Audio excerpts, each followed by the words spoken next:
Hey gamers, I'm the Battle Gamer, and we're back with another Why This Class is Awesome. Sorry I have a little bit low energy today. I'm trying to beat my way through a headache, but I think we got this. Channel's doing great. We're almost halfway to 400 subscribers already, and I just want to say thank you again. I know I say this every video. I can't help myself. I always say what's on my mind, and I'm just very appreciative for where we're at. But we will also be making some changes to the current schedule. I know our Tuesday game that we currently have running is ending, and we're going to be starting a new game, so be on the lookout for a new campaign starting Tuesdays. Still going to be at the same time, 4 p.m. Pacific Standard Time to 8 p.m. Pacific Standard Time. And it's going to be another Pathfinder 2e game. We're going to be using a lot of the same players and one new one. We're going to be trying something different, so we're just trying out a new format, and I hope you all enjoy. Please know these videos are not instructions on how to play the class. They're just a few tips and tricks, plus what I actually like about the class. If you want to learn more about any of these classes, go check out the rules over on Archive and Nethys, or the many channels here on YouTube that talk about how each of the classes are played. I'm just here to get people interested and tell everyone why these classes are cool, because I guarantee all of the classes in Pathfinder are really cool and a lot of fun, and all of them are really good. But on to this video, where today we're going to be talking about a really fun class. I think a class that is just very flavorful when it comes to Pathfinder. And today we're actually going to be talking about the Swashbuckler. This party's getting crazy. Let's rock.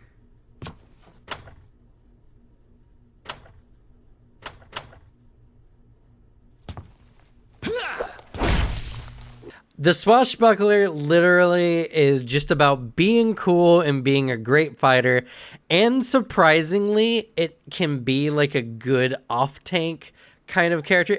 The Swashbuckler is really interesting. It's really fun. We'll get into that in this video. But first, I want to talk about one of their main features, which is panache. Their panache is literally fueled by how cool they are. Literally, it states in the rules, there's a list of actions you can do, and if your character does something that's like really cool or Daredevil-esque, you can get panache. Most of the time you can get panache either through using the tumble through action or a specific action or set of actions based on your style. We're not going to go overly much in the styles. I think they're all interesting, but honestly, most of them are just you get a skill feat attached to it, and you get bonuses to a particular skill, like the Braggart gets a bonus to intimidation, for instance.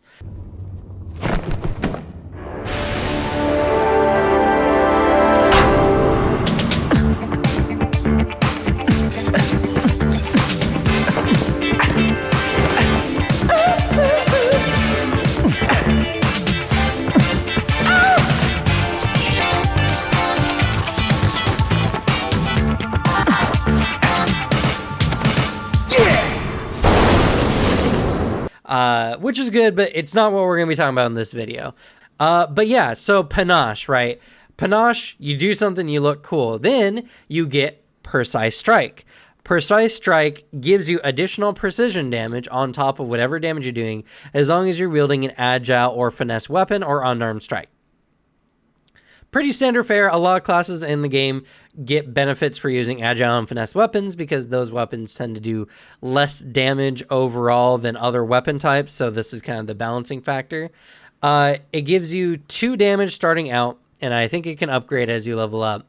But when you do a finisher, it does 2d6 precision damage instead on top, rather than the 2 or whatever.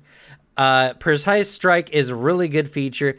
Honestly, I think too many people focus on the 2d6 aspect of precise strike, and they worry about getting their finishers off to do that extra damage.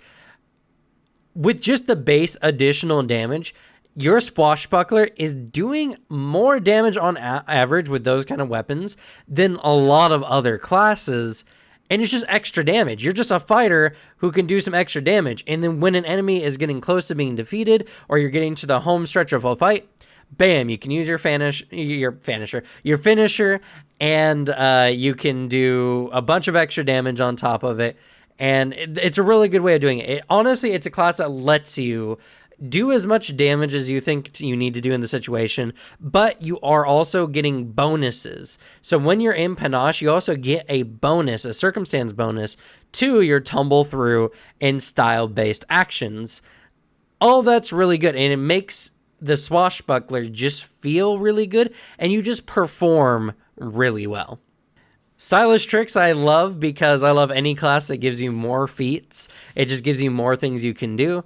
At levels 3, 7, and 15, you get an additional feat or an additional skill feat based on either your acrobatics or the skills associated with your style. So it's pretty good. Extra feats I think are always good, and honestly, based on what your style is and everything, these feats can just take the spot of feat slots that you would normally take as you level up. So you can rest assured that you're going to get the feats that you want for your build and not have to overly invest in it. I love anything that makes it so that your builds can be more dynamic and more fluid with more for sure extra abilities like stylish tricks. Opportune reposte or opportune repose, however you want to say it.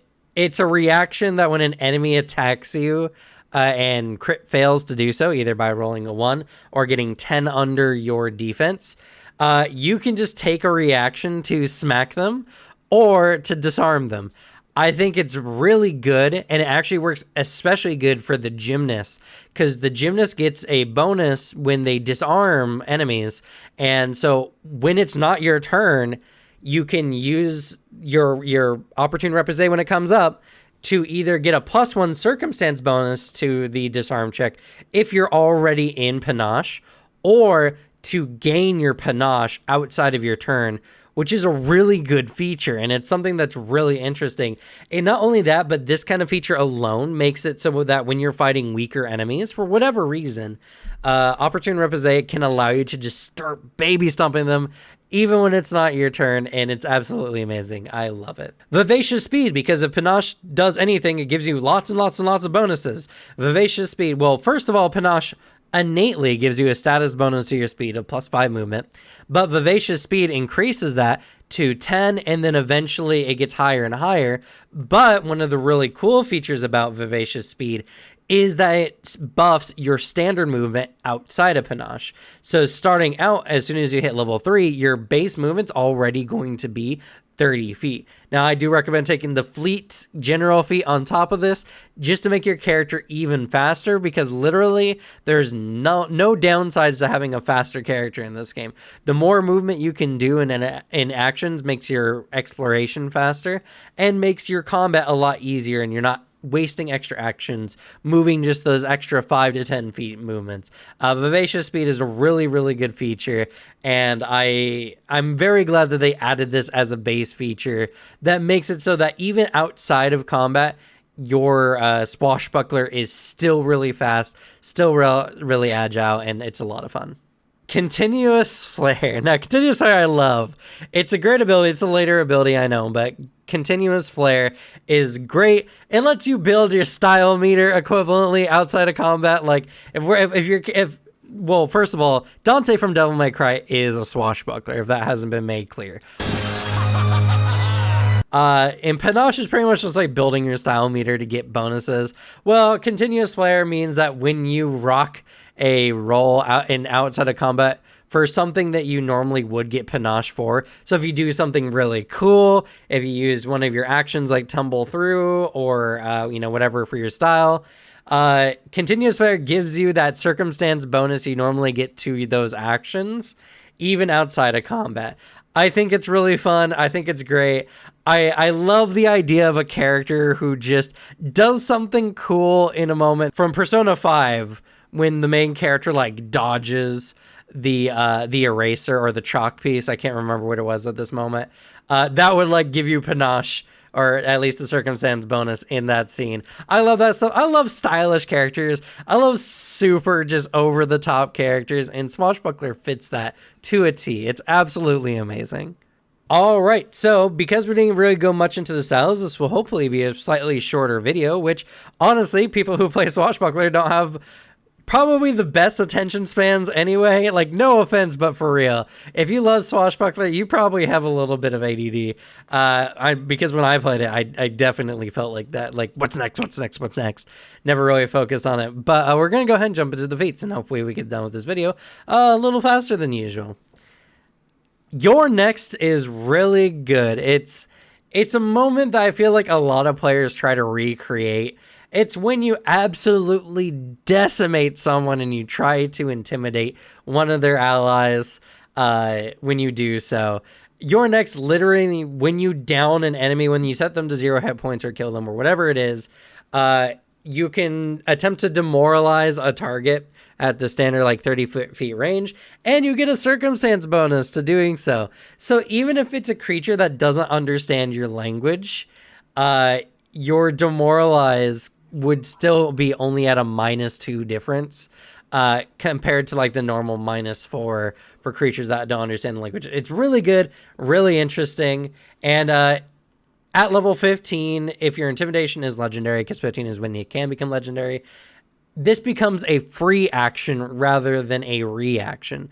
So not only does this give you a benefit of being able to demoralize an opponent when you knock them down, you don't use your reaction, which you can use that reaction for other things. It's really good, and also perfect for the braggart, especially because the braggart gets panache when they use intimidation on a foe to demoralize. So actually, if you use your finisher to kill an opponent with this feat, you will knock them down, and then you will demoralize another target, hopefully, and get your panache right back. It's actually a really good way for something like this to feed back into a braggart. It's really good. I absolutely love this one. Antagonize. This is a weird feat because it's one of the few taunt feats in the game, and it belongs to the Swashbuckler. Swashbuckler is a very strange class because it's kind of designed as a fighter class, but it's also kind of designed as a dodge tank class. They have a lot of features that really feed into this, and Antagonize is perfect for it.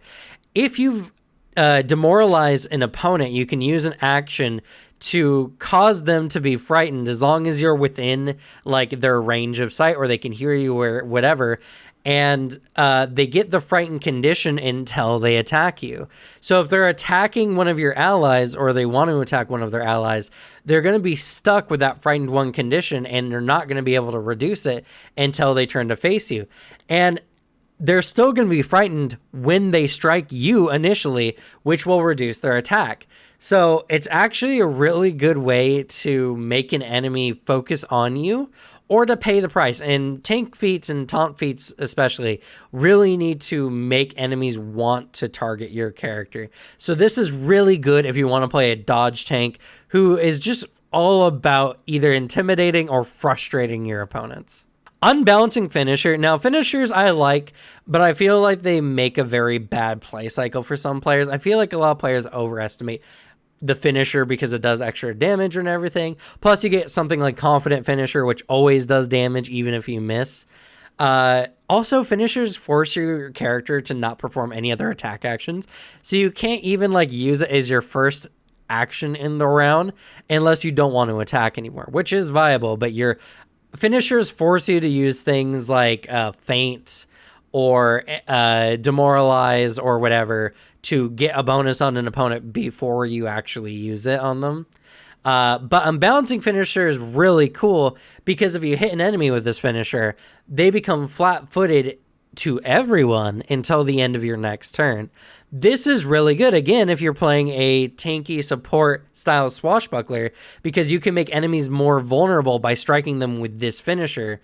And especially if you have a character like a fighter or a gunslinger in your party, who, you know, have one of the highest crit rates in the game, and then on top of that, like especially with gunslinger, the enemy would be flat-footed to them. That would just increase the chance of a crit, making them do a lot of damage. Unbalancing finisher is perfect if you want to play a good support martial class for your team. Vivacious Bravado. I love this one. Again, perfect for the Swashbuckler tank build. Every time you gain your panache, you gain a number of temporary hit points equal to your level plus your con modifier. It's essentially a rage that you get, and it lasts for a round. So you only get the benefits of this for a round. But when you do it, like, there's so many ways that you can set it up because it's every time you do panache. It's a really good way to give yourself extra hit points and make yourself stay in the game. And if you just love being that person who loves dragging the aggro of enemies because of how annoying you are, this just gives you much more staying power. I love Vivacious Bravado. And again, it makes this kind of more damage-centric class more fit a tank role, which I actually really like the ability to do so. Daring Do is honestly one of those feats that I really recommend everyone take. Essentially, what Daring Do does is while you have panache, any actions that would give you panache, you get advantage on. And for those who didn't play 5e, advantage is equivalently you roll the dice twice and you take the better result.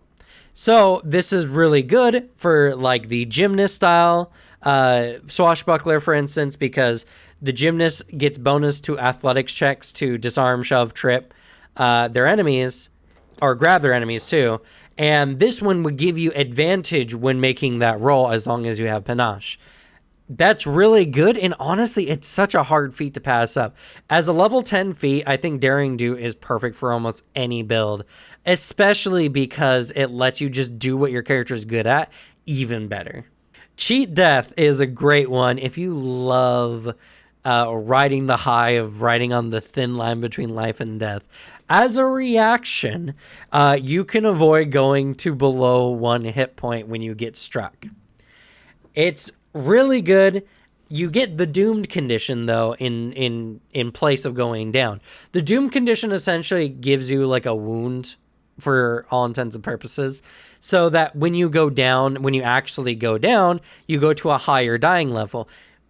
And not only that, but every time you use Cheat Death within like a bit in a 10-minute span, you get an increase to that doom level. So if you can somehow avoid getting taken down below 0 hit points more than once per round, your character essentially can't be killed. It's really cool. Unfortunately, it uses your reaction, so you only get one chance. And if you get struck again, you go down. And based on your Doom level, if you have Doom level 3 or higher, your character will instant die. If you have Die Hard something, you can make it a little bit harder. But 3 is pretty standard for most characters. You'll just die if you go down.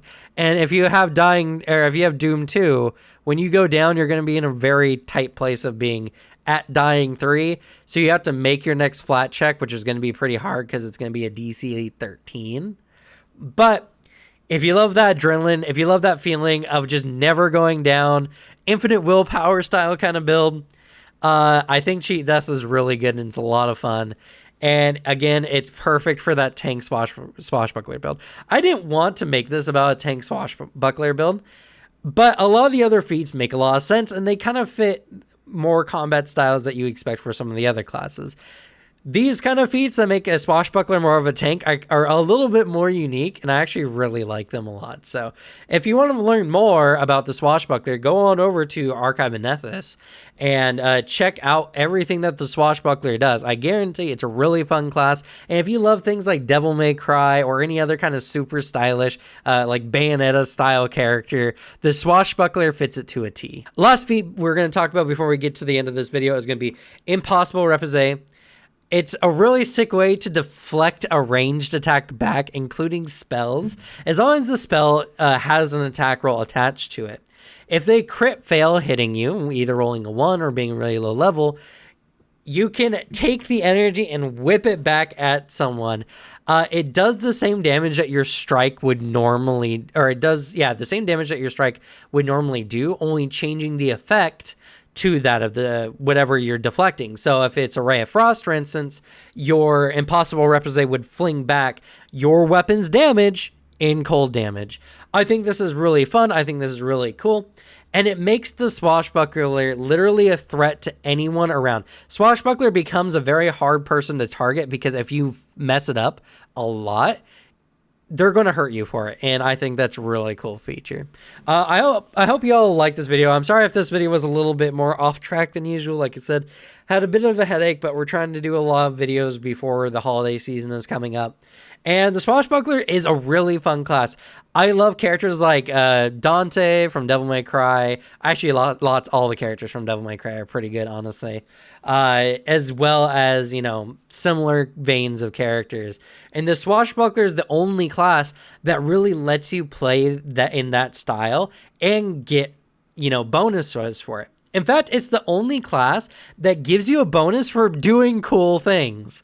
Literally, like in the rules, it's written that the DM can just award you panache if you do something that's very, like cool, daredevilish, whatever. And I love a game that just has that sense of like the rule of cool, but mechanical. It's in the game. The rule of cool is actually a mechanical feature, and I absolutely love it. I think it's really good. And the Swashbuckler is just a really good martial class on top of its already really interesting styles. Not as diverse as I would say like a ranger might be or a fighter might be, but they're the only ones who can look sick and get bonuses for doing it too. So I think the Swashbuckler is a really great class. But that's going to be it for this video. I hope you all liked it. Please come check us out at any of the live streams that we're going to be having.